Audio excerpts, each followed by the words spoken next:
غزوہ بدر پس منظر، واقعات اور نتائج تفصیل کے ساتھ۔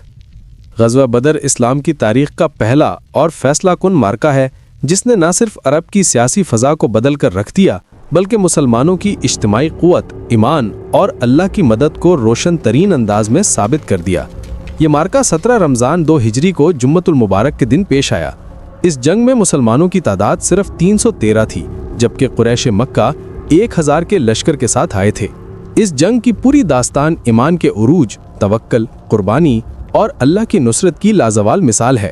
پس منظر، ہجرت مدینہ کے بعد مسلمان مکہ کے ظلم و تشدد سے وقتی طور پر تو محفوظ ہو گئے مگر قریش کی دشمنی ختم نہیں ہوئی تھی۔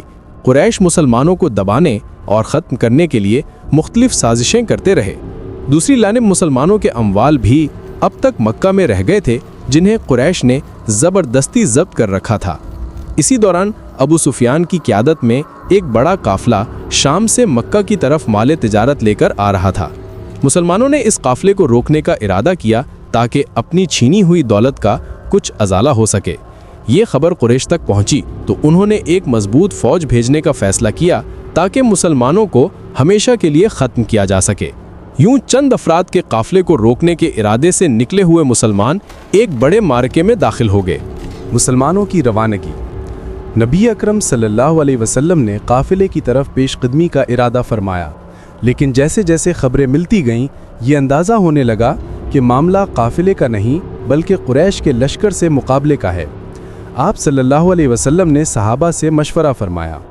مہاجرین و انصار دونوں نے بے مثال جانثاری کا اظہار کیا۔ حضرت سعد بن معاذ نے کہا، یا رسول اللہ، اگر آپ ہمیں سمندر میں کودنے کا حکم دیں تو ہم کود جائیں، آپ جہاں جائیں گے ہم آپ کے ساتھ ہوں گے۔ یہ سن کر رسول اللہ صلی اللہ علیہ وسلم کا چہرہ مبارک کھل اٹھا۔ میدان بدر کی طرف سفر۔ مسلمان بدر کے قریب پہنچے جبکہ قریش بھی تیز رفتاری سے آگے بڑھ رہے تھے۔ بدر ایک ایسا مقام تھا جہاں کنویں اور پانی کے چشمے تھے، اس لیے یہاں ٹھہرنا جنگی حکمت عملی کے لحاظ سے بہت اہم تھا۔ حضرت حباب بن منذر نے مشورہ دیا کہ پانی کے سب سے قریب والے مقام پر پڑاؤ کیا جائے تاکہ دشمن کو پانی تک رسائی نہ ہو سکے۔ رسول اللہ صلی اللہ علیہ وسلم نے اس رائے کو پسند فرمایا اور مسلمان وہاں ڈیرا گئے۔ اسی رات مسلمانوں پر نیند کی کیفیت طاری ہوئی جو رازق حقیقی کی طرف سے ایک سکون و رحمت تھی، جبکہ مشرکین پر خوف و اضطراب کا غلبہ تھا۔ دعا اور روحانی تیاری۔ جنگ سے ایک رات پہلے رسول اللہ صلی اللہ علیہ وسلم نے دیر تک ہاتھ بلند کر کے دعا فرمائی، اے اللہ، اگر یہ جماعت آج ہلاک ہو گئی تو قیامت تک تیرا نام لینے والا کوئی نہیں رہے گا۔ آپ صلی اللہ علیہ وسلم کی دعا اور گریہ و زاری انتہا کو پہنچ گئی، یہاں تک کہ چادر مبارک کندھوں سے گر گئی۔ حضرت ابو بکر رضی اللہ نے آپ صلی اللہ علیہ وسلم کو تسلی دی۔ اللہ تعالیٰ نے وحی کے ذریعے بشارت دی، میں تمہاری مدد 1000 فرشتوں سے کروں گا۔ جنگ کا آغاز۔ 17 رمضان کی صبح دونوں لشکر آمنے سامنے صف آرا ہوئے۔ مسلمان تعداد میں کم، ساز و سامان میں کمزور اور ہتھیاروں کے لحاظ سے بہت پیچھے تھے۔ قریش کے پاس 100 سے زائد گھوڑے اور کئی 100 اونٹ تھے، جبکہ مسلمانوں کے پاس صرف 2 گھوڑے اور 70 اونٹ تھے۔ مبارزت۔ سب سے پہلے قریش کے 3 نامور بہادر عتبہ بن ربیعہ، شیبہ بن ربیعہ اور ولید بن عتبہ میدان میں آئے۔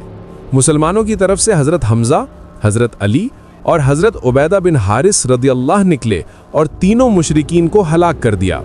اس سے مسلمانوں کا حوصلہ بلند ہوا۔ عام جنگ کا آغاز۔ جنگ شروع ہوتے ہی مسلمان اللہ کی مدد اور اپنے ایمان کے سہارے آگے بڑھنے لگے۔ رسول اللہ صلی اللہ علیہ وسلم ایک عریش یعنی عارضی جھونپڑی میں بیٹھے مسلسل دعا کرتے رہے۔ فرشتوں کی مدد۔ قرآن میں واضح ذکر ہے کہ اللہ نے مسلمانوں کی مدد کے لیے فرشتے بھیجے۔